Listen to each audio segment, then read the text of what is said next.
யோவான் எழுதின சுவிசேஷம் 1வது அதிகாரம் 14 18 வரை. யோவான் எழுதின சுவிசேஷம் 1வது அதிகாரம் 14 18 வரை. John chapter 1 verses 14 to 18. அதாவது இந்த மாதம் முழுவதும் நம்ம என்ன பார்க்கிறோம், கர்த்தராகிய இயேசு கிறிஸ்து தேவன் என்று சொல்லக்கூடிய தலைப்பின் கீழே நம்ம இந்த செய்திகளை பார்த்து கொண்டு இருக்கிறோம். விசேஷமாக யோவான் 1வது அதிகாரத்திலிருந்து எப்படி இயேசு கிறிஸ்து தான் தேவன் என்ற ஒரு தலைப்பின் கீழே நம்ம இந்த மாதம் முழுவதும் பார்த்து கொண்டிருக்கிறோம். அதனுடைய கடைசி செய்தியாக இன்றைக்கு எப்படி இயேசு கிறிஸ்து தேவன் மாத்திரமல்ல, அவர்தான் தேவனுடைய மகிமை என்று காட்டக்கூடியதான ஒரு செய்தியை பார்க்க போகிறோம். யோவான் 1வது அதிகாரம் 14 18 வரை. உங்களால் எளிமை நிற்க முன்றால் எளிமை நின்று நாம் எல்லோரும் வாசித்து விட்டு இந்த செய்திகளாய் கடந்து செல்வோம். வாசிப்போமா? அந்த வார்த்தை மாம்சமாகி கிருபையினாலும் சத்தியத்தினாலும் நிறைந்தவராய் நமக்குள்ளே வாசம் பண்ணினார். அவருடைய மகிமையை கண்டோம். அது பிதாவுக்கு ஒரே பேரானவுடைய மகிமைக்கு ஏற்ற மகிமையாய் இருந்தது. யோவான் அவரை குறித்து சாட்சி கொடுத்து, எனக்கு பின் வருகிறவர் எனக்கு முன்னிருந்தவர், ஆகையால் அவர் என்னிலும் மேன்மையுள்ளவர் என்று நான் சொல்லியிருந்தேனே, அவர் இவர்தான் என்று சத்தமிட்டு கூறினான். அவருடைய பரிபூரணத்தினால் நாம் எல்லோரும் கிருபையின் மேல் கிருபை பெற்றோம். எப்படியெனில் நியாயப்பிரமாணம் மோசேயின் மூலமாய் கொடுக்கப்பட்டது, கிருபையும் சத்தியமும் இயேசு கிறிஸ்துவின் மூலமாய் உண்டாயின. தேவனை ஒருவனும் ஒரு காலும் கண்டதில்லை. பிதாவின் மடியில் இருக்கிற ஒரே பேரான குமாரனே அவரை வெளிப்படுத்தினார். ஆமேன். இந்த யோவான் சுவிசேஷத்துல முதல் 18 வசனங்கள்ல, அதாவது ஒரு முன் தொடக்கம், ஒரு புரலாக் என்று சொல்லக்கூடியதாக யோவான் இந்த சுவிசேஷத்தை எழுதுறார்.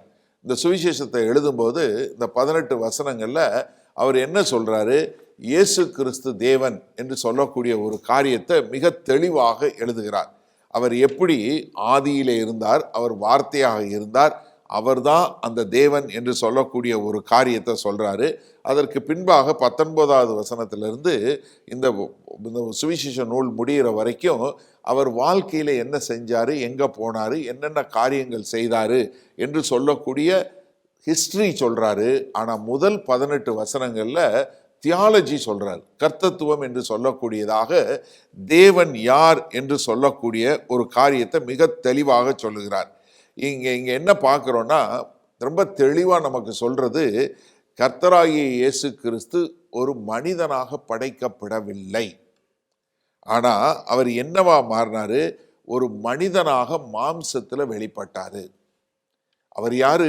இப்ப யெகோவா சாட்சிகள் சொல்லுவது போல, இயேசு கிறிஸ்து ஒரு மனிதனாக படைக்கப்பட்டவர் அல்ல. அவர் தேவனாக இருந்தவர், அவர் மனிதனாக மாம்சத்தில் வெளிப்பட்டார். இதைத்தான் மிக தெளிவாக நமக்கு இங்க அவர் சொல்லி கொடுக்கக்கூடிய ஒரு காரியம். கிறிஸ்தவத்தினுடைய ஒரு அடிப்படை விசுவாசம் என்ன அப்படின்னு சொல்லி பார்த்தீங்கன்னா, தேவன் மனிதனாக வந்து ஒரு மனிதனாக வாழ்ந்து மனிதனாக மரித்து நம்மை மீட்டெடுத்து கொண்டார். அதுதான் கிறிஸ்தவத்தினுடைய அடிப்படை. இது மாத்திரமல்ல, நம்ம மிக தெளிவாக தெரிந்து கொள்ள வேண்டியது என்னன்னா, இயேசு கிறிஸ்து தேவன், அவர் மாம்சத்துல வந்த தேவன் என்பதுதான் நம்மளுடைய விசுவாசத்தினுடைய ஃபவுண்டேஷன். அதுதான் அடிப்படை. அதுல இருந்தா நம்ம எல்லாமே. இது இல்லாம இது சொல்லக்கூடிய வேற எதுவாக இருந்தாலும் அது பொய்யானது, அது உண்மையற்றது. ஏன்னா இங்க சொல்லும்போது என்ன சொல்றாரு, 14வது வசனத்துல, அந்த வார்த்தை, ஏன்னா ஆதியிலே வார்த்தை இருந்தது, அந்த வார்த்தை தேவனிடம் இருந்தது, அந்த வார்த்தை தேவனாய் இருந்ததுன்னு தொடங்கினவர் 14வது வசனம் தொடக்கத்துல அந்த வார்த்தை மாம்சமாக மாறியது. அதாவது தேவன் மனிதனாக மாறினாரே ஒழிய படைக்கப்படவில்லை.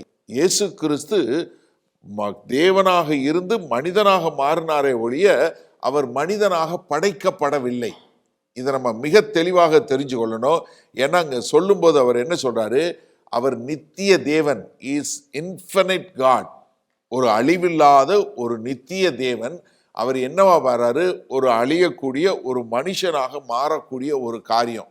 நம்ம இந்த கிறிஸ்துமஸ் காலம் கொண்டாடுறோம், எதை குறிக்கிறது? தேவன் மனிதனாக பூமிக்கு மாம்சத்துல வந்தது தான் கிறிஸ்துமஸ் சொல்லிய. மற்றபடி அவர் பிறந்த தேதியை கொண்டாடுறது இல்லை, அவர் எப்படி மனிதனாக வந்தார் என்று சொல்லக்கூடியதா.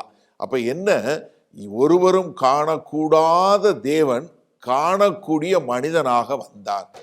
The invisible one becoming visible. அதுதான் இங்க சொல்லக்கூடிய ஒரு காரியம்.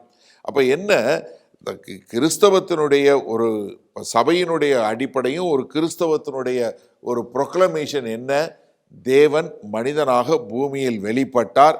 அதுதான் இங்க சொல்லக்கூடிய ஒரு காரியம். இதை தவிர்த்து இயேசு கிறிஸ்துவை குறித்து எது சொன்னாலும் அது ஹெரசி, அது கள்ளத்தீர்க்க தரிசனம் இல்லை கள்ள போதனை. ஏன்னா அவர் தேவன் மனிதனாக வெளிப்பட்டார். எதற்காக இந்த சுவிசேஷ நூலை எழுதுறாரு யோவான்? யோவான் 20:31 சொல்லும்போது என்ன, இயேசுவை கிறிஸ்து என்று நீங்கள் விசுவாசித்து அந்த விசுவாசிப்பதின் மூலமா நீங்கள் நித்திய ஜீவனை பெற வேண்டும் என்பதற்காகத்தான் இந்த சுவிசேஷ நூலை எழுதியிருக்கிறேன் அப்படிங்கிறத மிக தெளிவாக சொல்லி கொடுக்கிறாரு. அதனால நம்ம மிக தெளிவாக தெரிஞ்சு கொள்ள வேண்டும்னா அவர் தான் அந்த தேவன். அப்போ அந்த தேவனை அவர் சொல்லும்போது முதல்ல நம்ம என்ன பார்த்தோம், அவர் தான் அந்த வார்த்தை. ஆதியிலே வார்த்தை இருந்தது, அவர் தான் அந்த வார்த்தை ஆகிய தேவன். அதை மிக தெளிவாக சொல்லி கொடுத்துட்டு அடுத்து என்ன சொல்லி கொடுத்தாரு, அந்த வார்த்தை மாம்சமா மாறிச்சு, அது மனுஷனுக்கு ஒளியாக வந்தது. அந்த வெளிச்சம் அதுதான் மனிதனுக்கு ஜீவனை கொடுக்கக்கூடிய வெளிச்சம். அப்ப என்ன, பிதா குமாரன் பரிசுத்த ஆவி என்று சொல்லக்கூடிய திரியேக தேவனை நமக்கு மிக தெளிவாக விளக்கி காட்டினாரு. அதனாலதான் இங்க சொல்லும்போது 5வது வசனம், அந்த இருள் என்ன பண்ணுது, ஒளி இருளிலே பிரகாசிக்கிறது, இருளானது பற்றி கொள்ளவில்லை. அப்போ பிதா குமாரன் பரிசுத்த ஆவி என்று சொல்லக்கூடிய ஒரு 3 விதமான பரிமாணங்கள் இல்லை 3 விதமான காரியங்களை எடுத்து காட்டி இவர்தான் அந்த தேவன் என்று சொல்லக்கூடிய ஒரு காரியத்தை நமக்கு சொல்லி கொடுக்கிறார். ஆனா இங்க சொல்லும்போது அவர் என்ன, இவர் இந்த தேவன் காண முடியாத தேவன், ஒருவராலும் வாசம் பண்ண முடியாத தேவனை நாங்க பார்த்தோம், நாங்க கூட இருந்தோம். அதாவது தேவன் மனுஷனாக பூமியில வந்தாரு, நாங்க அவரை பார்த்தோம் அப்படின்னு சொல்லக்கூடிய ஒரு காரியத்தை யோவான் கண்டதுனால யோவானால என்ன பண்ண முடியல, அதுல இருந்து அவரால் மீள முடியவே இல்லை. ஏன்னா யோவான் இந்த சுவிசேஷ மாத்திரல 3 நிருபங்கள் எழுதினாரு. இந்த நிருபங்கள் முழுவதிலையும் திரும்ப திரும்ப அதை சொல்றாரு. நீங்க 1 யோவான் 1வது அதிகாரத்துக்கு வாங்களேன். ஏன்னா அவர் எழுதக்கூடிய நிருபங்கள்ல பாருங்க, இது எந்த அளவுக்கு அவருக்கு இந்த தாக்கத்தை உண்டு பண்ணது, இயேசு அவர் தேவன் என்பது எந்த அளவுக்கு தாக்கத்தை உண்டு பண்ணதுன்னு சொல்லக்கூடிய 1 யோவான் 1வது வசனத்துல இருந்து பாருங்களேன். ஆதி முதல் இருந்ததும் எப்ப, தொடக்கத்திலிருந்து இருந்ததும் நாங்கள் கேட்டது எங்கள் கண்களினாலே கண்டதும், அதாவது சொல்ற பாருங்க, நாங்க கேட்டது எங்க கண்களினால பார்த்தது, நாங்கள் நோக்கி பார்த்தது எங்கள் கைகளினால தொட்டதுமாய் இருக்கிற ஜீவ வார்த்தையை குறித்து உங்களுக்கு அறிவிக்கிறோம். எப்படி, அவர்தான் அந்த ஜீவனை கொடுக்கக்கூடிய வார்த்தையாகிய தேவன், அவரை குறித்து அறிவிக்கிறோம். அந்த ஜீவன் வெளிப்பட்டது. என்ன, அந்த ஜீவன் உருவாக்கப்பட்டது இல்ல, அந்த ஜீவன் வெளிப்பட்டது. ரொம்ப ஆழமா ரொம்ப அழகா நேர்த்தியா சொல்ற, அந்த ஜீவன் வெளிப்பட்டது பிதாவினிடத்தில் இருந்ததும் எங்களுக்கு வெளிப்பட்டதுமான நித்தியமா இருக்கிற அந்த ஜீவனை நாங்கள் கண்டு அதை குறித்து சாட்சி கொடுத்து அதை உங்களுக்கு அறிவிக்கிறோம். என்ன, நாங்க பார்த்தோங்க, நாங்க எங்க கண்ணால பார்த்தோம், உற்று நோக்கி பார்த்தோம், கைகளால தொட்டோம், காதார கேட்டோம், அதைத்தான் நான் உங்களுக்கு சாட்சியா அறிவிக்கிறோம் சொல்றாரு பாருங்க. நீங்களும் எங்களோட ஐக்கியம் உள்ளவர்களாகும்படி நாங்கள் கண்டும் கேட்டும் இருக்கிறதை உங்களுக்கு அறிவிக்கிறோம். எங்களுடைய ஐக்கியம் பிதாவோடும் அவருடைய குமாரனாகிய இயேசு கிறிஸ்துவோடும் இருக்கிறது. அதாவது எங்களுடைய ஃபெலோஷிப், எங்களுடைய ஐக்கியம் யாரு கூட இருக்கு, பிதாவோடும் அவருடைய குமாரனாகிய கிறிஸ்துவோடு இருக்கிறது. உங்கள் சந்தோஷம் நிறைவாய் இருக்கும்படி, உங்களுக்கு இந்த சந்தோஷம் நிறைவாய் இருக்கும்படி இதை எழுதுறோம். அப்ப என்ன, அவர் தான்ப்பா அந்த வார்த்தையாகிய தேவன், அவரை நாங்க பார்த்தோம், அவரை நாங்க கேட்டோம், அவரை தொட்டோம், இதைத்தான் நாங்க உங்களுக்கு சாட்சியா சொல்றோம். ஏன்னா அவரால் என்ன பண்ணிக்க முடியல, we could never get out of it. ஏன்னா நாங்க தேவனை பார்த்தோம். அதனாலதான் ஆதி அப்போஸ்தலர் எல்லாருமே தங்களுடைய ஜீவனைய கொடுக்கக்கூடிய மக்களா இருந்தாங்க. ஏன்னா எங்களுக்கு தெரியும் இவர் தான் அந்த தேவன், இது ஒரு மாம்சத்துல வெளிப்பட்ட தேவன் என்றது எங்களுக்கு தெரியும் சொல்லக்கூடியதா. நீங்க அவர் திரும்ப திரும்ப சொல்லக்கூடிய காரியம் 2வது அதிகாரத்துக்கு வாங்க. அதுல 2வது அதிகாரத்துல 22வது வசனம் பாருங்க. இயேசுவை கிறிஸ்து அல்ல என்று, நல்ல கவனிங்களே, இங்க பாருங்களேன் என்ன சொல்றாரு. இயேசுவை கிறிஸ்து அல்ல என்று மறுதலிக்கிறவனே அல்லாமல் வேற யார் பொய்யன்? அப்ப யாரு இயேசுவை கிறிஸ்து இல்லைன்னு சொல்றவன் பொய்யன். ரொம்ப தெளிவா சொல்லி கொடுக்கிறாரு. அடுத்து பாருங்களேன். பிதாவையும் குமாரனையும் மறுதலிக்கிறவனே அந்தி கிறிஸ்து. பிதாவையும் குமாரனையும் மறுதலிக்கிறவனே அந்தி கிறிஸ்து. குமாரனை மறுதலிக்கிறவன் பிதாவை உடையவன் அல்ல. குமாரனை அறிக்கையிடுகிறவன் பிதாவையும் உடையவனாயிருக்கிறான். ஆகையால் ஆதி முதல் நீங்கள் கேள்விப்பட்டது உங்களில் நிலைத்திருக்க கடவுது. என்ன? பிதாவையும் குமாரனையும் அறிக்கை செய்யாதவன் யாரு? அந்தி கிறிஸ்து. ரொம்ப தெளிவா சொல்லி கொடுக்கிறாரு. நீங்க கேள்விப்பட்டது உங்களுக்குள்ள நிலைத்திருக்க கடவுது. ஆதி முதல் நீங்கள் கேள்விப்பட்டது உங்களில் நிலைத்திருந்தால் நீங்களும் குமாரனிலும் பிதாவிலும் நிலைத்திருப்பீர்கள். அப்ப மிக தெளிவாக சொல்லி கொடுக்கிறாரு. என்ன? நீங்க நிலைத்திருக்கக்கூடிய மக்களா? எதுல? பிதாவும் குமாரனும் வெளிப்பட்டாங்க என்று சொல்லக்கூடியதா? 4வது அதிகாரத்து வாங்க. முதல் 4 வசனங்கள் பாருங்க. பிரியமானவர்களே, உலகத்தில் அநேகம் கள்ள தீர்க்கதரிசிகள் தோன்றியிருப்பதினால் நீங்கள் எல்லா ஆவிகளையும் நம்பாமல் அந்த ஆவிகள் தேவனால் உண்டானவைகளோ என்று சோதித்தறியுங்கள். எல்லா ஆவியை நம்பாதீங்க, இது தேவனால உண்டாச்சா இல்லையான்னு சோதித்து பாருங்கன்னு சொல்றாரு. எப்படி சோதித்து பார்க்கிறது? அடுத்த வசனம் பாருங்க. தேவ ஆவியை நீங்கள் எதனால அறியலாம் என்றால் மாம்சத்தில் வந்த இயேசு கிறிஸ்துவை அறிக்கை பண்ணுகிற எந்த ஆவியும் தேவனால் உண்டாயிருக்கிறது. அதாவது தேவன் மாம்சத்துல வெளிப்பட்டார்னு சொல்லி அறிவிக்கிற எல்லா ஆவியும் தேவனால உண்டாயிருக்கிறது. சரியா?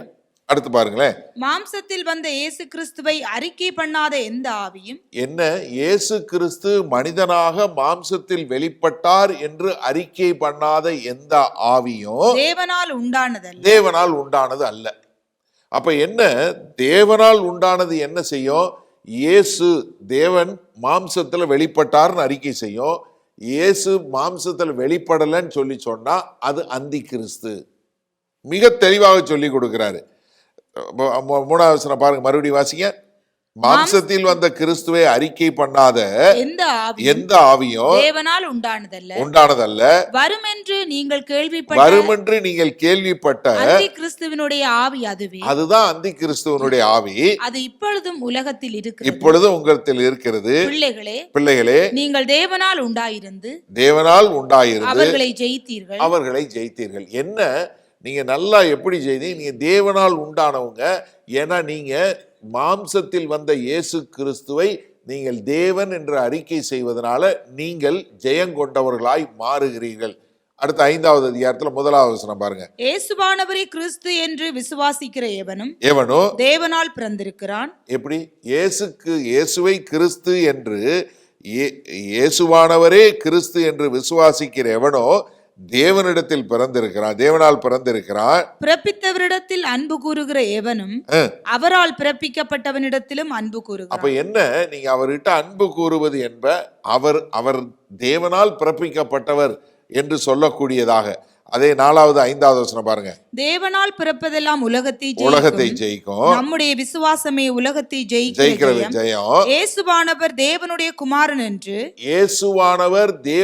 குமாரன் என்று விசுவாசிக்கிறவனே அன்றி உலகத்தை ஜெயிக்கிறவன் யார்?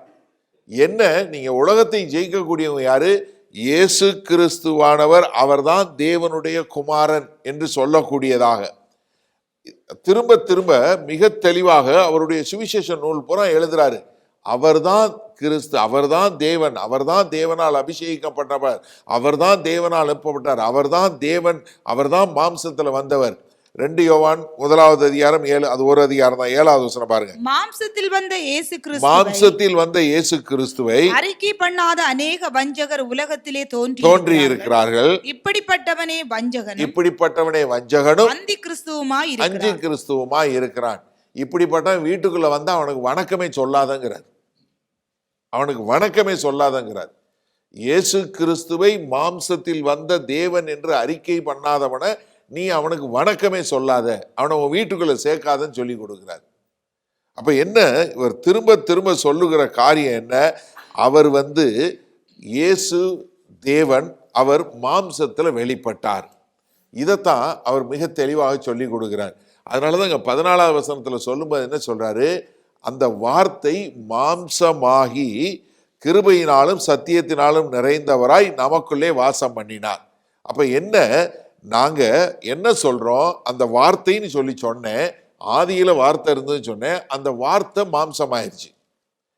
அவர் வந்து வார்த்தையிலிருந்து மாம்சமா நமக்குள்ள வெளிப்பட்டார் என்று சொல்லக்கூடியதாக. அதனாலதான் ரோமர் 1 அதிகாரம் தமிழ்ல 5வது வசனம், இங்கிலீஷ்ல 3வது வசனம் பார்க்கும்போது, மாம்சத்தின்படி தாவீதின் சந்ததியில் மாம்சத்தின்படி தாவீதின் சந்ததியில் பிறந்தவர். எப்படி அவர் வந்து யாரு, மாம்சத்தின்படி தாவீதின் சந்ததியில பிறந்தவரோ, பரிசுத்தமுள்ள ஆவியின்படி தேவனுடைய சுதன் என்று மரித்தோரில் இருந்து உயிர்த்தெழுந்ததினாலே பலமாய் ரூபிக்கப்பட்ட தேவகுமாரனுமாய் இருக்கிறார். அப்ப என்னன்னா, அவர் தேவன், he is fully God, he is fully man. இயேசு கிறிஸ்து முழுவதும் தேவன், அவர் முழுவதும் மனுஷன். தேவனாய் இருந்தவர் மனுஷனாக வந்தார். அப்ப என்ன, நீங்க என்ன தெரிஞ்சுக்கணும்னா, அவருடைய மனித தன்மை எப்போதும் அவருடைய தெய்வீக தன்மையை மேற்கொள்ளவில்லை. அவருடைய தெய்வீகத்தன்மை எப்பொழுதும் அவருடைய மனித தன்மையை மேற்கொள்ளவில்லை. இதை நம்ம தெளிவா தெரிஞ்சுக்கணும். His human nature does not overpower his divine nature. His divine nature does not overpower his human nature. இது ரெண்டுமே ஒன்றாய் இருக்கக்கூடியது, ஆனா ஒன்றை ஒன்று மேற்கொள்ளக்கூடியது அல்ல. He was fully God, he was fully man. இது ரொம்ப தெளிவாக தெரிஞ்சு கொள்ள வேண்டியது. ஏன்னா அவர் தேவனாக இருந்து மனிதனாக பிறந்தார், அவர் மனிதனாக வந்தார். அப்ப என்னன்னா, நீங்க இதில் தெரிஞ்சு கொள்ள வேண்டியது, இயேசு கிறிஸ்து மனிதனாக பிறந்து மனிதனாக மரித்து மனிதனாக உயிர்த்தெழுந்து பரலோகத்தில் இருக்கிறார். நீங்க என்ன நினைக்க முடியாது, என்னமோ ஒரு ஃபேண்டம் மாதிரி இல்லை ஒரு ஆவி மாதிரி அப்படி இப்படி போற மாதிரி நீங்க நினைக்க கூடாது.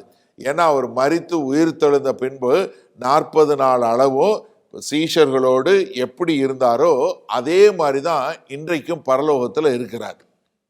நம்ம அப்படித்தான் அவரை பார்க்க போகிறோம். அதில் எந்த விதமான மாறுபாடான கருத்தும் கிடையாது. ஏன்னா அவர் வந்து முழுவதுமாய் மனிதனாக பிறந்தபோது நிறைய பேர் என்ன நினைக்கிறாங்க, ஒரு சிலர் சொல்லி கொடுக்கும்போது, ஆதாம் விழுவதற்கு முன்பாக எப்படி இருந்தாரோ அந்த மாதிரி பரிசுத்தமா பிறந்தாரு. எப்படி பரிசுத்தமா பிறந்தாரு, பாவமற்றவரா பிறந்தாரு அப்படின்னு சொல்லக்கூடியதா.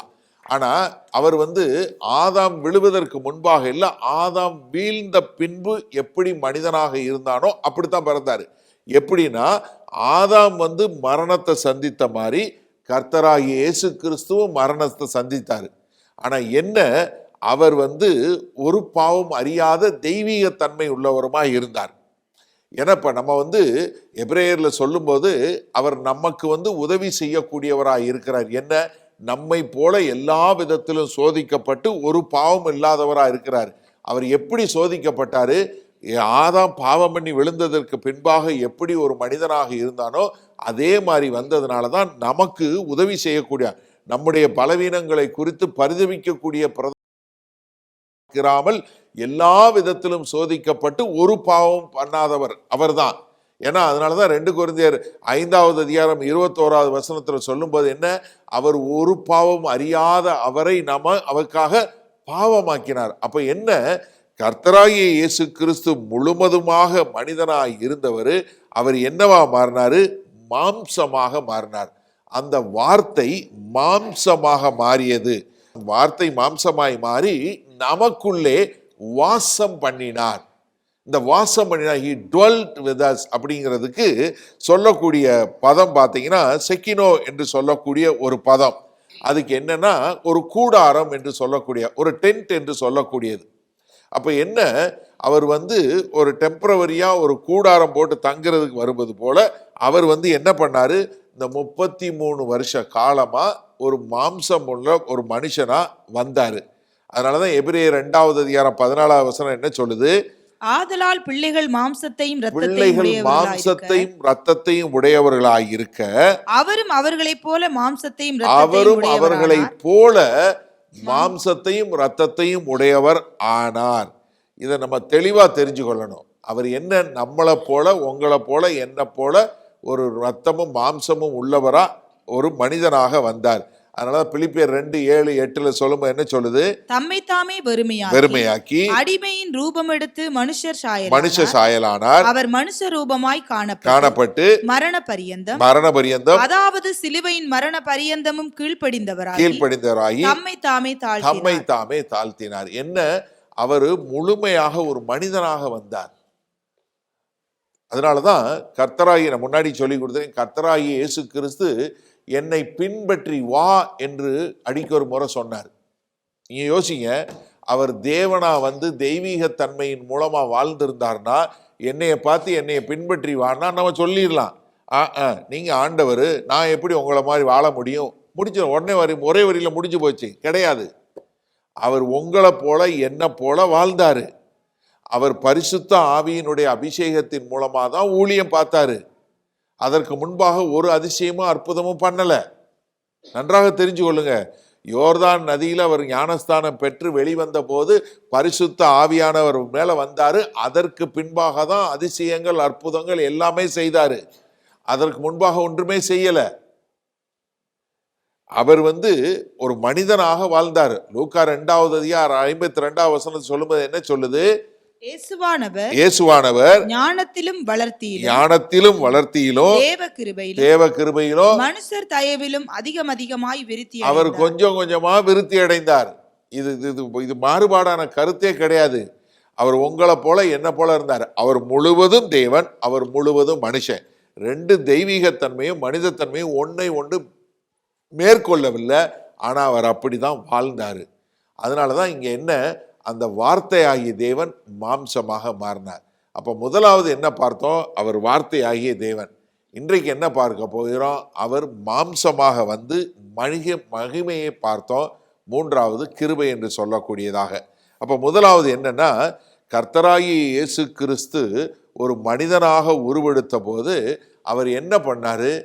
தேவனுடைய மகிமையை நமக்கு விளங்க பண்ணினார். Christ, in the incarnate Christ, the incarnate deity of Jesus Christ displayed God's glory. தேவனுடைய மகிமையை நமக்கு காட்டக்கூடியதாக. 14 பாருங்க.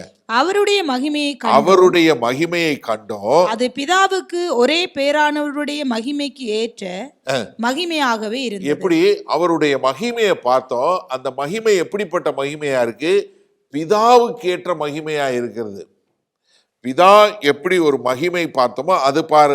அப்ப அவருடைய மகிமையை கண்டோம். என்ன, மோனோகெனிஸ் என்று சொல்லக்கூடியது, அது பிதாவுக்கு ஒத்த மகிமையாக இருந்தது என்று சொல்லக்கூடியதா. இப்ப மகிமை என்று சொன்ன உடனே நம்ம மகிமைக்கு எங்க போய் உதாரணம் பார்க்க முடியும்? நம்ம வேத வசனத்துல தான் பார்க்க முடியும். தேவனுடைய மகிமை பழைய ஏற்பாட்டில் நம்ம பார்க்கிறோம். தேவனுடைய மகிமை என்று சொல்லக்கூடிய ஒரு காரியம் என்ன? அதாவது ஒரு மகிமை என்பது என்னன்னா, அவருடைய எல்லா குணாதிசயங்களையும் அடக்கி சொல்லக்கூடிய ஒரு காரியம். எப்படி? கர்த்தராகிய இயேசு கிறிஸ்துவுடைய எல்லா குணாதிசயங்களையும், அவருடைய all is attributes shown, that is the glory. அதுதான் அவருடைய மகிமை. நீங்க யாத்திராகமம் 33வது அதிகாரத்தை இருப்புங்க. எனக்கு ஒரு தேவனுடைய மகிமையை பார்க்கணும்னு சொல்லி மோசே கேட்கக்கூடிய ஒரு கேள்வி. அதை பார்த்தோம்னா நமக்கு தேவனுடைய மகிமை என்ன, அந்த மகிமையை எப்படி பார்த்தோன்னு யோவான் சொல்றாருங்கிறது புரிஞ்சிடும்.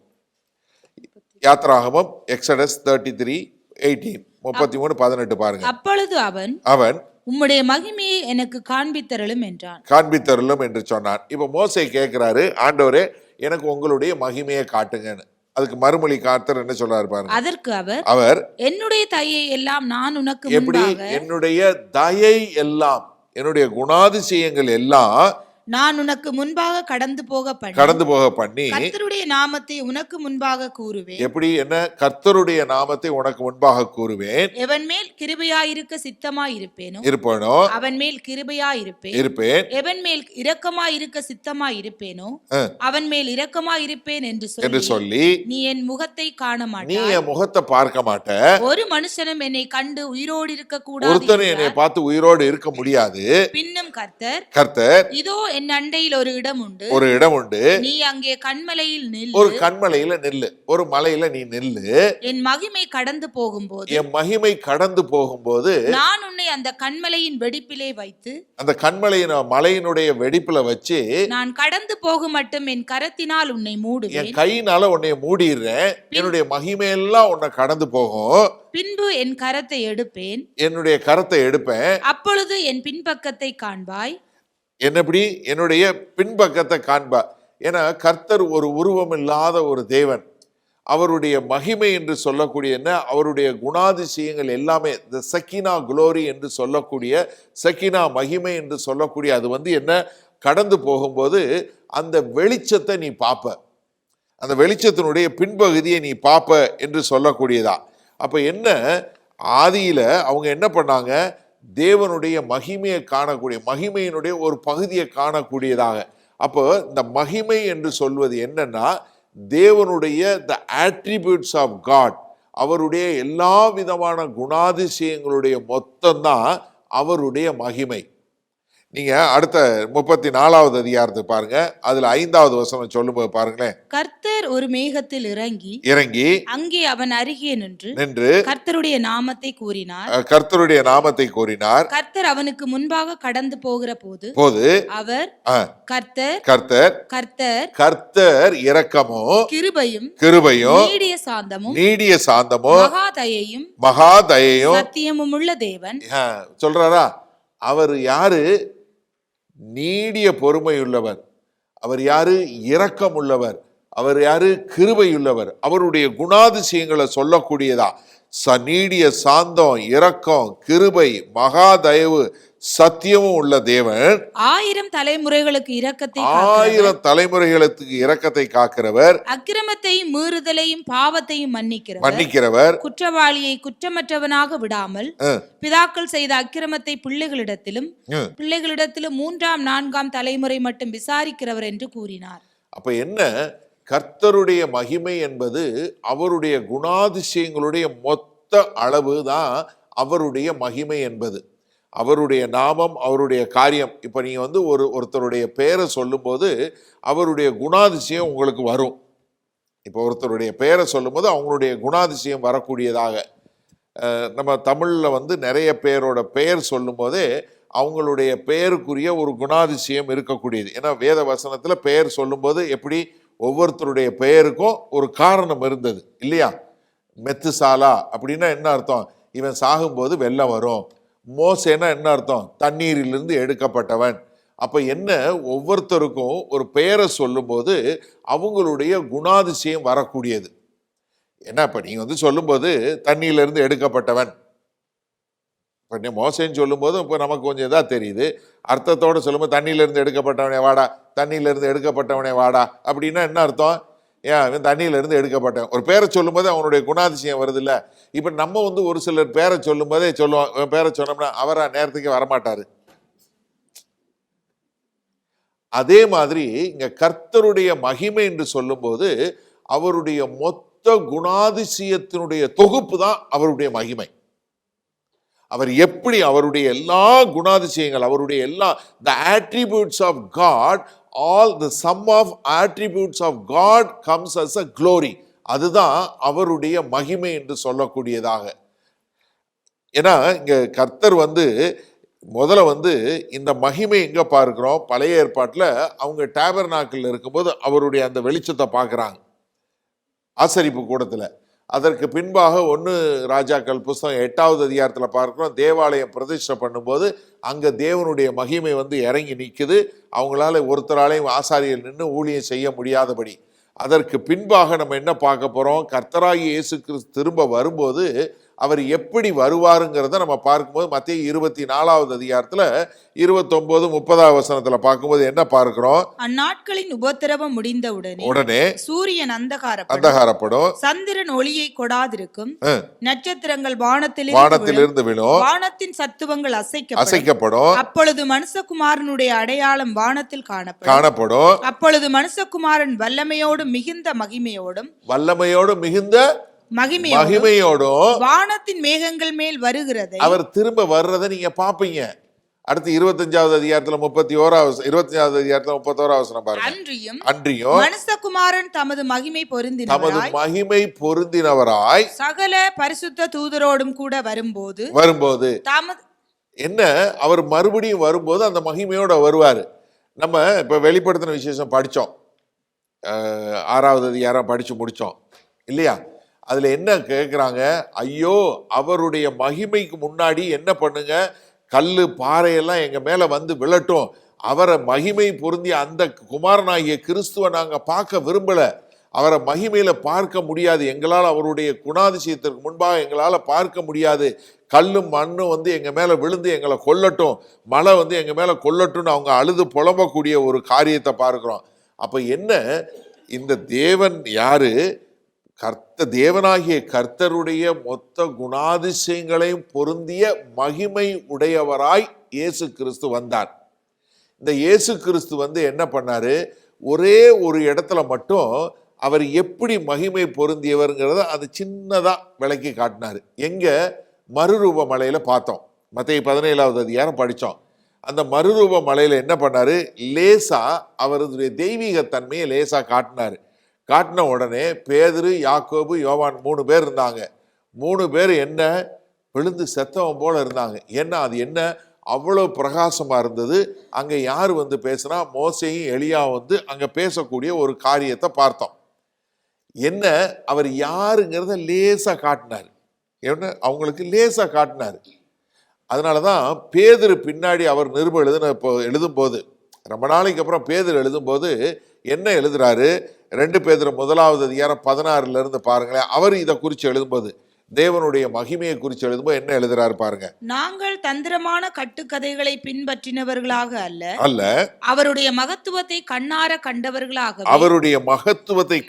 கண்டவர்களாக நம்முடைய கர்த்தராகிய இயேசு கிறிஸ்துவின் வல்லமையையும் வருகையையும் உங்களுக்கு அறிவித்தோம். இவர் என்னுடைய நேசகுமாரன், இவரிடத்தில் பிரியமாயிருக்கிறேன் என்று சொல்லுகிற சத்தம் உன்னதமான மகிமையிலிருந்து அவருக்கு உண்டாகி பிதாவாகிய தேவனால் அவர் கனத்தையும் மகிமையும் பெற்ற போது, என்ன, பிதாவாகிய தேவனால் அவர் மகிமையும் கனத்தையும் பெற்ற போது அவரோட கூட பரிசுத்த பர்வதத்தில் நாங்கள் இருந்தோம். வானத்திலிருந்து பிறந்த அந்த சத்தத்தை கேட்டோம். என்ன, அவரால் என்ன தாங்கிக் கொள்ள முடியல, எப்பா நாங்க பார்த்தோம், அந்த மகிமையை பார்த்தோம், அவர் மேல வரக்கூடிய அந்த மகிமையை பார்த்தோம், அந்த கணத்தை பார்த்தோம். அதைத்தான் இங்க யோவான் எழுதும்போது என்ன சொல்றாரு, அந்த வார்த்தை மாம்சமாயி எங்களோட வாசம் பண்ணது. அது எதுவா இருந்தது, பிதாவாகிய தேவனுடைய மகிமைக்கு ஏற்றதா இருந்தது. அப்ப என்ன, பிதாவாகிய தேவனுடைய குணாதிசயங்கள் எல்லாம் கர்த்தராகிய இயேசு கிறிஸ்துவுல எங்களால பார்க்க முடிஞ்சது. என்ன, நாங்க அவரை கண்ணார பார்த்தோம், அவருடைய அன்பை பார்த்தோம், அவருடைய இரக்கத்தை பார்த்தோம், அவருடைய ஞானத்தை பார்த்தோம், அவருடைய அறிவை பார்த்தோம், அவருடைய வல்லமையை பார்த்தோம், அவருடைய நீதியை பார்த்தோம், அவருடைய பரிசுத்தத்தை பார்த்தோம், அவருடைய மன உருக்கத்தை பார்த்தோம், அவர் சகலத்தையும் அறிந்தவராய் இருந்ததை பார்த்தோம், அவர் சகல வல்லமையுள்ளவராய் இருந்ததை பார்த்தோம், அவருடைய கோபத்தை பார்த்தோம், அவருடைய இரக்கத்தை பார்த்தோம். அது மாத்திரமில்ல, அவருடைய பொறுமையை நாங்க பார்த்தோம். தேவனுடைய எல்லா குணாதிசயங்களையும் இயேசு கிறிஸ்துக்குள்ள நாங்க பார்த்தோம். அதைத்தான் சொல்றார், நாங்க கண்ணார கண்டோம். என்ன, அது தேவனுடைய குமாரனுடைய வந்து என்னத்தை பார்த்தோம், பிதாவினுடைய மகிமையை பார்த்தோம். ஏன்னா அது பிதாவுக்கு ஒத்த மகிமையாக இருந்தது. பிதாவாகிய தேவனுக்குரிய குணாதிசயங்கள்லாம் இவருக்குள்ள இருக்கிறத எங்களால் பார்க்க முடிந்தது. அதனால நாங்கள் அதில் கேள்வி கேட்க வேண்டிய அவசியமே இல்லை. ஏன்னா கானாவூர் கல்யாணத்துக்கு போனது யோவான் தான் எழுதுறாரு. யோவான் 2வது அதிகாரத்தில் முதல் 11 வசனங்கள் எழுதும்போது அவர் எப்படி திராட்சரசமா மாத்தி கொடுத்தாருன்னு சொல்லும்போது 11ஆம் வசனம் சொல்லும்போது என்ன சொல்றாரு, இவ்விதமாக இயேசு இந்த முதலாம் அற்புதத்தை கலிலேயாவில் உள்ள கானா ஊரிலே செய்து தம்முடைய மகிமையை வெளிப்படுத்தினார். எப்படி? அவருடைய மகிமையை வெளிப்படுத்தக்கூடிய காரியமா. அப்ப என்ன சொல்றாரு யோவான், எப்பா நாங்க சொல்றோம், அவர் வந்து யாரு, மாம்சமான தேவன், வார்த்தையாகிய தேவன். அவர் மாம்சமா வந்தாரு. அந்த மாம்சத்துல பிதாவுக்கு ஒத்த மகிமையை நாங்க பார்த்தோம், நாங்க கண்ணார பார்த்தோம். காதால கேட்டோம், எங்க கைகளால தொட்டோம். அவருடைய இரக்கம், அவருடைய உருக்கம், அவருடைய மனதுருக்கம், அவருடைய வல்லமை எல்லாமே எதுக்குரியதா இருந்தது? பிதாவினுடைய குணாதிசயத்துக்கு, பிதாவுடைய மகிமைக்கு ஒத்ததா இருந்தது. அவர் எங்களுக்குள்ள வாசம் பண்ணினார், நாங்க அவரோட வாசம் பண்ணினோம் என்று சொல்லக்கூடியதா. ரெண்டாவதா என்ன சொல்றாரு? நாங்க கிறிஸ்துவனுடைய கிருபையை பார்த்தோம், அந்த கிருபையை நாங்க பார்த்தோம். ஏன்னா 14ஆம் வசனத்துடைய பின்பகுதி பாருங்க, கிருபையினாலும் சத்தியத்தினாலும் நிறைந்தவராய் நமக்குள்ளே வாசம் பண்ணி. என்ன? அவர் கிருபையினாலும் இரக்கத்தினாலும் அவர் என்ன சத்தியத்தினாலும் நிறைந்தவராய், full of grace and full of truth. எப்படி? கிருபையும் சத்தியமும் இது ரெண்டும் சரியான அளவுல இருக்கணும். ஒரே கிருபைன்னு போனீங்கன்னா உங்களுக்கு தேவனை குறித்த பயம் இல்லாமல் போயிடும். சத்தியம்னு போயிட்டே இருந்தீங்கன்னா அவருடைய இரக்கத்தையும் அவருடைய கிருபையை குறித்து இல்லாமல் போயிடும். ரெண்டும் சரியான அளவில் இருக்கணும். ஏன்னா எல்லாமே கிருபைன்னு சொல்லிட்டு பாவமான வாழ்க்கை வாழக்கூடிய மக்களையும் பார்க்கிறோம், சத்தியம்னு சொல்லிட்டு பரிசேயன் மாதிரி வாழக்கூடிய மக்களையும் பார்க்கிறோம். ரெண்டுமே சரியான அளவில். அதனால தான் அவர் எதில் நிறைந்தவராயிருந்தார்? கிருபையிலும் சத்தியத்திலும் நிறைந்தவராயிருந்தார். வெறும் சத்தியம் மட்டும் இருந்தால் உங்களை இடிச்சுக்கிட்டே தான் இருக்கும். ஆனால் அதற்கான கிருபை நிறைந்தவராய், இந்த ரெண்டும் ஒன்றோடு ஒன்று இருக்கக்கூடியதாக, ரெண்டு என்ன முழுமையாக நிறைந்தவராய் நமக்குள்ளே வாசம் பண்ணினார். 33 வருஷம் நாங்கள் கூட இருந்தோம், எங்களுக்குள்ளே அவர் வாசம் பண்ணினார் என்று சொல்லக்கூடியதா. இப்போ இவர் கிருபையில நிறைந்தவராய் இப்படி வாசம் பண்ணினார் சொல்றதுக்கு கூட ஒரு ஆளை துணைக்கு எடுக்கிறார். யார்? யோவான் இன்னொரு யோவானை கூப்பிடுறார். யோவான் பியை கூப்பிடுறார். Yovan the apostle, John the apostle, John the Baptist கூப்பிடுறார். ஜான் ஜான் பியை கூப்பிடுறார். நல்லா இருக்குல்ல? இது ஈஸி ஞாபகம் வச்சுக்கிறது. இப்போ என்ன, நாங்கள் பார்த்தோம், இன்னொரு ஆளை நான் சாட்சி கூப்பிட்றேன். என்ன காரணம்? உபாகம புஸ்தகத்தில் இருக்கு, எந்த ஒரு காரியமாக இருந்தாலும் 2 அல்லது 3 சாட்சியினாலே நிலவரப்படணும். இப்போ நாங்கள் அந்த மகிமையை பார்த்தோன்னு சொன்னோம்ல, அதுக்கு நான் துணைக்கு ஒரு ஆளை சாட்சியை கூப்பிட்றேன். அது வேற யாரும் இல்லை, அந்த யோவானை கூப்பிட்றேன்னு சொல்லி இந்த யோவான் சொல்றாரு. கூப்பிட்டு என்ன சொல்றாரு? 15ஆம் வசனம் பாருங்க. யோவான் அவரை குறித்து சாட்சி. இந்த யோவான் யாரு? யோவான் ஸ்நானகனை குறித்து சொல்றாரு. யோவான் அவரை குறித்து சாட்சி கொடுத்து எனக்கு பின் வருகிறவர் எனக்கு முன் இருந்தவர். ஒரு நிமிஷம் இருங்க, எனக்கு பின்னாடி வர்றவர் எனக்கு முன்னாடி இருந்தவர். என்ன இது முரண்பாடா இருக்க மாதிரி இருக்கா? எனக்கு பின்னாடி வந்தாருன்னா அவர் எனக்கு பின்னாடி தான் இருக்கணும், ஆனா எனக்கு முன்னாடியே இருந்தார். எவ்வளவு அழகா யோவான் சாட்சி சொல்றாரு பாரு. யோவான் ஸ்நானகன் எவ்வளவு அழகா சாட்சி சொல்றாரு. ஏன்னா யோவான் ஸ்நானகன் 6 மாசம் முன்னாடி பிறந்தவர். ஆமாவா? இப்பதானே கிறிஸ்துமஸ் செய்தி பார்த்தோம். ஏன்னா எலிசபெத் 6 மாசம் இருக்கும்போது தான் மரியாதை போய் பார்க்குறாங்க. ஏன்னா யோவான் வயிற்றுக்குள்ள இருக்கிறாரு. மரியாளுடைய சத்தம் கேட்ட உடனே உள்ளுக்குள்ளே குதிக்கிறார். அப்பவே குதிக்க ஆரம்பிச்சிட்டார் தலைவர் யோவான் ஸ்நானகன். அப்பவே குதிக்க ஆரம்பிச்சார். அதனாலதான் அவர் இறங்கினதுல இருந்து ஒரே அடி கோடாரியானது மரத்துக்கு கீழே வச்சிருக்க, எல்லாம் மனம் திரும்புன்னு சொல்லி ரொம்ப கடினமா பிரசங்கம் பண்ண ஆரம்பிச்சார் இல்லையா? ஏன்னா எனக்கு பின்னாடி தான் வந்தார் அவர். ஏன்னா நான் வயிற்றுல இருக்கும்போது தான் அங்கே வந்தாங்க. எனக்கு பின்னாடி 6 மாசம் பின்னாடி தான் வந்தார். ஆனா அவர் ஆதியில இருந்தவர். எனக்கு பின் வந்தவர் எனக்கு முன்னாடி உள்ளவர், எனக்கு முன்னிருந்தவர். ஆகையால் அவர் என்னிலும் மேன்மை உள்ளவர் என்று, ஆகையால் எனக்கு அவர் மேன்மையுள்ளவர் என்று நான் சொல்லி இருந்தேனே. அவர் இவர்தான் என்று சத்தமிட்டு கூறினான். அப்ப என்ன, இவர்தான் அவரு முன்னாடியே வந்தவர். அப்ப என்ன, நான் வர்றதுக்கு முன்னாடியே நான் அவருக்கு வழியை ஆயத்தம் பண்ண வந்தேன். ஆனா அவர் ஆதியிலிருந்தே இருந்தாரு. ஏன்னா எனக்கு பின்னாடி பிறந்தவர், ஆனா எனக்கு முன்னாடி இருந்தவர். யோவானுடைய சாட்சி மிக முக்கியமான ஒரு சாட்சிங்க. ஏன்னா யோவான் என்ன சொல்றாரு? நான் யோவான், அப்போஸ்தலனாகிய யோவான், நான் இயேசு கிறிஸ்துவோட 3 வருஷம் கூட இருந்தேன். ஆனா அவருக்கு முன்னாடி பிறந்த யோவான் ஸ்நானகன் என்ன சொல்றாரு? எப்பா, அவரு எனக்கு பின்னாடி பிறந்தாரு, ஆனா எனக்கு முன்னாடி இருந்தார். இப்ப நான் சொல்றேன், எனக்கு இன்னொரு சாட்சி யாரு? யோவான் சாணன் சொல்ல, அவர் எனக்கு பின்னாடி பிறந்தவர், ஆனா எனக்கு முன்னாடி இருந்தவர் சொல்லிட்டு 16ஆம் வசனம் பாருங்க. அவருடைய பரிபூரணத்தினால் நாம் எல்லோரும் கிருபையின் மேல் கிருபை பெற்றோம். அதாவது கிருபைக்கு மேல கிருபை. கிருபையின் அளவு என்ன? கூடிக்கொண்டே போகக்கூடியதா? யார் மூலமா? அவர் மூலமா, இயேசு கிறிஸ்து மூலமா கிருபையின் மேல் கிருபை. அதாவது கர்த்தருடைய கிருபை என்று சொல்லக்கூடிய, கர்த்தரிலிருந்து வரக்கூடிய ஒரு கிருபை நம்ம எல்லாருக்கும் வேணும். பவுல் கேட்கிறாரு, ஆண்டவரே எனக்கு குணப்படுத்துங்க அப்படின்னு. என்ன சொல்றாரு? என் கிருபை உனக்கு போதும். என கிருபையின் மேல் கிருபை என்று சொல்லக்கூடிய ஒரு கிருபையை கொடுக்கக்கூடிய ஒரு காரியம். அப்ப என்ன? கிருபைக்கு மேல கிருபை, கிருபைக்கு மேல கிருபை. 17ஆம் வசனம் பாருங்க. எப்படி எனில், நியாயப்பிரமாணம் மோசேயின் மூலமாய் கொடுக்கப்பட்டது, கிருபையும் சத்தியமும் இயேசு கிறிஸ்துவின் மூலமாய் உண்டாயிற்று. ஆனா என்ன? இந்த கிருபையினுடைய அளவு என்ன? ரோமர் 5ஆவது அதிகாரம் 2வது வசனம் சொல்லுது, அவர் மூலமாய் நாம் இந்த கிருபையில் பிரவேசிக்கும் சிலாக்கியத்தை விசுவாசத்தினால் பெற்று நிலை கொண்டிருந்து என்ன? we stand in the grace. என்ன? கிருபையில நிலை கொண்டிருந்து நம்ம இருக்கக்கூடிய மக்களா இருக்கிறோம். அப்ப அதே மாதிரி அதனாலதான் நம்ம இந்த கிருபையின் மேல் கிருபை பெறக்கூடிய மக்கள். எபிரேயர் 4வது அதிகாரம் 16ஆம் வசனம் சொல்லும் என்ன சொல்றாரு? ஆதலால் நாம் இரக்கத்தை பெறவும் ஏற்ற சமயத்தில் சகாயம் செய்யும் கிருபையை அடையவும் தைரியமாய் கிருபாசன தண்டையிலே சேரக்கடவும். அப்ப என்ன? நம்ம கிருபையில இருக்கிறோம். அதனாலதான் நம்ம என்ன? நம்முடைய பாவங்களுக்கான தண்டனை என்ன பண்ணப்படுது? கர்த்தராகிய இயேசு கிறிஸ்து மேல போடப்பட்டது. நாம் அவருடைய கிருபை பெற்றதுனால நம்ம அவரோட தேவனோடு இருக்கக்கூடியதா. அப்ப என்ன? இவர் தேவன் என்பதை நம்ம எப்படி அறிஞ்சு கொள்ள முடியும்?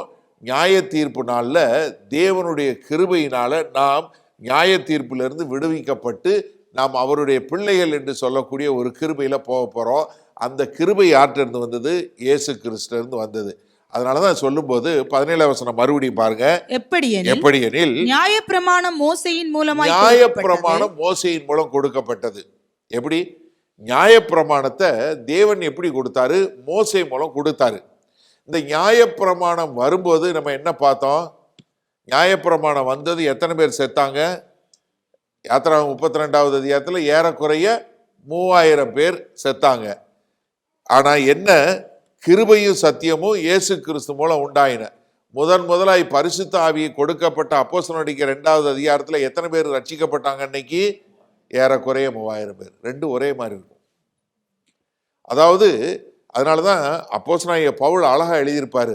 2 கொரிந்தியர் 3வது அதிகாரத்துல எழுதும்போது நீங்க வீட்டுல எடுத்து வாசிச்சு பாருங்க. என்ன பண்ணும்? நியாயப்பிரமாணம் கொல்லும், ஆவியை உயிர்ப்பிக்கும். அப்ப என்ன? நியாயப்பிரமாணம் மோசே மூலம் கொடுக்கப்பட்டது. ஆனா கிருபையும் சத்தியமும் இயேசு கிறிஸ்து மூலமாய் உண்டாயின. அப்ப என்னன்னா இங்க சொல்லும்போது அந்த கிருபையும் சத்தியமும் இயேசு கிறிஸ்து மூலமாய் உண்டாயின என்று சொல்லும்போது எகினெட்டோ என்று சொல்லக்கூடிய ஒரு பதம், அது என்ன உண்டாகுது? அவர் மூலமாய் நமக்கு வந்தது என்று சொல்லக்கூடியதா.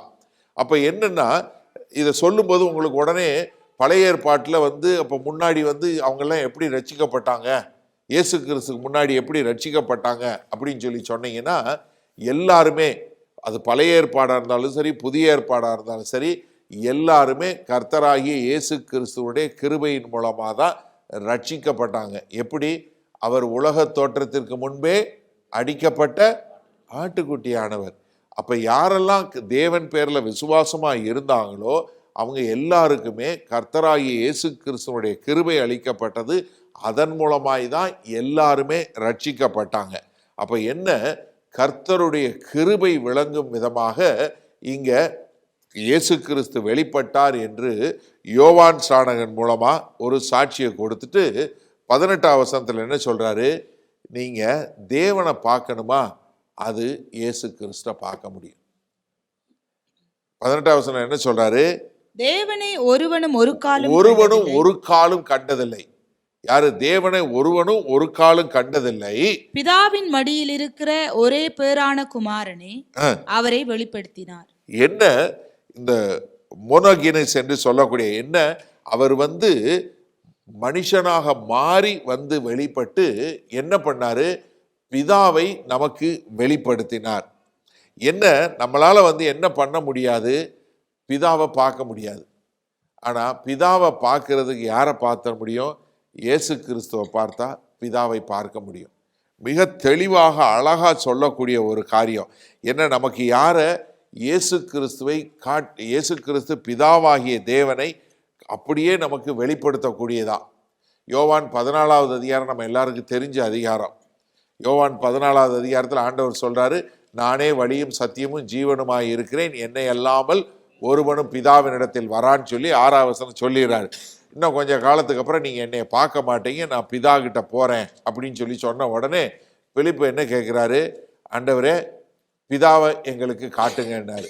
10வது வசனத்தில் என்ன சொன்னார், நீ என்னை பார்க்குற இல்லை, என்னைய பார்த்தேன்னா நீ பிதாவை பார்த்துட்ட, பிதா என்னிலும் நான் அவரிலும் நிலைத்திருக்கிறேன், அதை நீ அறிந்து கொள்ளவில்லையா, என்னைய பார்த்தேன்னா பிதாவை பார்த்துட்ட. அப்போ குமாரனாகிய கிறிஸ்துவை பார்த்தா பிதாவாகிய தேவனை காணக்கூடியதாய். அப்போ கர்த்தராகிய இயேசு கிறிஸ்து அவர் வார்த்தையாகிய இருந்த தேவன், அவர் மாம்சமாக மாறிய தேவன், கிருபையை காட்டக்கூடியவராய், அவர்தான் கிருபையின் மூலமாய் ஒரு தேவன் என்று காட்டக்கூடியதாய், அவர்தான் தேவனுடைய மகிமை என்று சொல்லக்கூடியதாய், அவர்தான் நமக்கு தேவனை வெளிப்படுத்தக்கூடியவராய் இருக்கிறார். அப்போ இயேசு கிறிஸ்து தேவன் என்பதற்கு இதைவிட வேற சாட்சி தேவையில்லை என்று சொல்லிட்டு, அதற்கு பின்பாக யோவான் தன் சுவிசேஷத்தில் என்ன எழுதுறாரு, அவர் எப்படியெல்லாம் வாழ்ந்தாரு, எங்கே போனாரு, எங்கே இருந்தாரு, என்ன செய்தாருன்னு சொல்லி 7 அதிசயங்களை மாத்திரம் எடுத்து எழுதி 7 ஐயாம் என்ற ஸ்டேட்மெண்ட்டை சொல்லி யோவான் 8வது அதிகாரம் 58வது வசனத்தில் த கிரேட் ஐயாம் என்று சொல்லக்கூடிய காரியத்தை சொல்லி அவர் அங்கே நான் தேவன் என்று சொல்லக்கூடிய ஒரு காரியம். அப்போ எனக்கு அருமையானவர்களே, இந்த கிறிஸ்துமஸ் காலம், இந்த காலகட்டத்தில் அது மாத்திரமல்ல, இன்றைக்கு அநேக அந்தி கிறிஸ்துகளும் அநேக பொய்யான காரியங்களும் இயேசு கிறிஸ்து தேவன் இல்லை என்று சொல்லக்கூடிய ஒரு காரியம் சொன்னால் நீங்கள் மிக தெளிவாக தெரிஞ்சு கொள்ள வேண்டியது என்னன்னா, இயேசு தேவன், நம்முடைய கர்த்தராகிய தேவன் ஒரு மாம்சமாக மனுஷனாக வெளிப்பட்டது தான் இயேசு கிறிஸ்து. அவர் தான் முழுவதும் தேவன், முழுவதும் மனுஷன். அவர் மூலமாக தான் ரட்சிப்பு, வேற யார் மூலையும் ரட்சிப்பு கிடையவே கிடையாது. அப்போஸ்தலனுடைய 4வது அதிகாரம் 12வது வசனம் சொல்லுது, வானத்திலும் பூமியிலும் வேற எந்த நாமத்தினாலும் ரட்சிப்பு இல்லை, கர்த்தராகிய இயேசு கிறிஸ்து ஒருத்தருடைய அந்த நாமத்தினால மாத்திரம்தான் ரட்சிப்பு, வேற யார் மூலையும் ரட்சிப்பு இல்லை. அப்போ தேவனை வெளிப்படுத்துவதற்காக தேவனே மனுஷனாக வெளிப்பட்டது தான் இயேசு கிறிஸ்து. அவர்தான் வார்த்தையாக இருந்த தேவன், மாம்சமாக மாறினாரு, சத்தியமும் கிருபையும் நிறைந்தவராய் அவர் பிதாவினுடைய மகிமையை நமக்கு காட்டும் விதமாக ஒரு மனுஷனாக பூமிக்கு வெளிப்பட்டார். இப்போ நீங்களும் நானும் செய்ய வேண்டியதெல்லாம் வேற ஒன்றும் கிடையாது.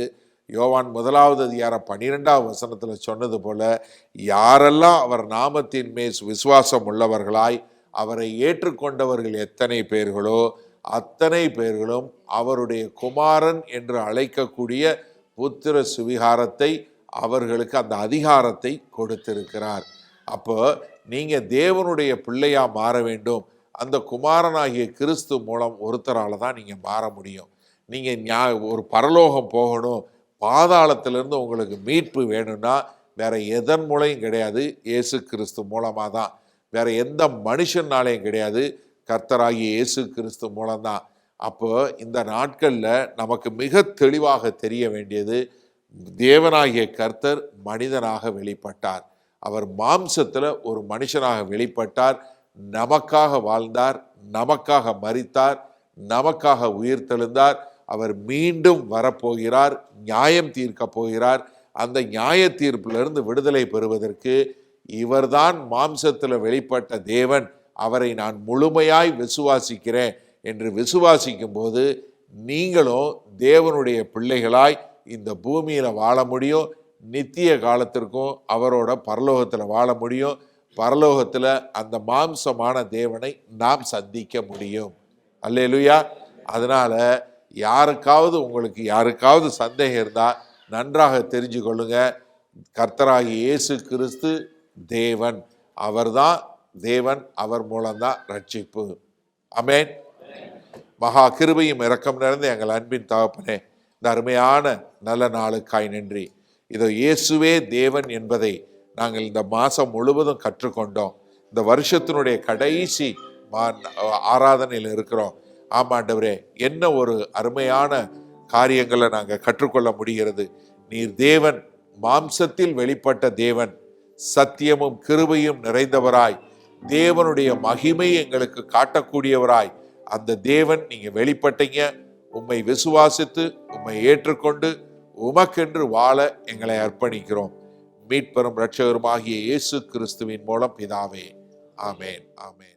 உங்களில் யாருக்காவது ஜெப தேவைகள் இருக்குமானால் நீங்கள் உங்களுடைய வீடுகளில் உங்கள் கதவை பூட்டி நீங்கள் ஆண்டவரை நோக்கி ஜெபம் பண்ணுங்கள்.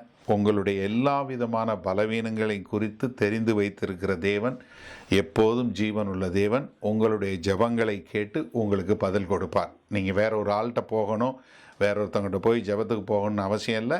நீங்கள் ஜெபம் பண்ண ஆண்டவராகிய இயேசு கிறிஸ்துவை ஏற்றுக்கொண்ட எல்லாரும் பிதாவாகிய தேவன்கிட்ட ஜெபம் பண்ணால் அந்த ஜெபத்தை கேட்டு பதில் கொடுக்கக்கூடிய அன்புள்ள பரமபிதா தான் நமக்கு இருக்கிறாரு. அதனால் தைரியமாக நீங்கள் ஜெபம் பண்ணுங்கள். அதே சமயத்தில் இன்னொரு காரியமும் நாங்கள் சொல்கிறோம், எங்களுக்காய் ஜெபம் பண்ணுங்க. ஏன்னா வேத வசனத்தில் அதான் சொல்லியிருக்கு. நீங்கள் எந்த ஊழியக்காரரையும் ஜெபம் பண்ண போங்கன்னு சொல்லலை, ஆனால் ஊழியக்காரருக்காக ஜெபம் பண்ண சொல்லியிருக்கு. நாங்கள் தைரியமாக தேவனுடைய வார்த்தை இன்னும் அதிகமாய் பிரசங்கிக்க எங்களுக்காய் நீங்கள் ஜெபிக்கும்படி கேண்டிக் கொள்கிறேன். ஆமேன்.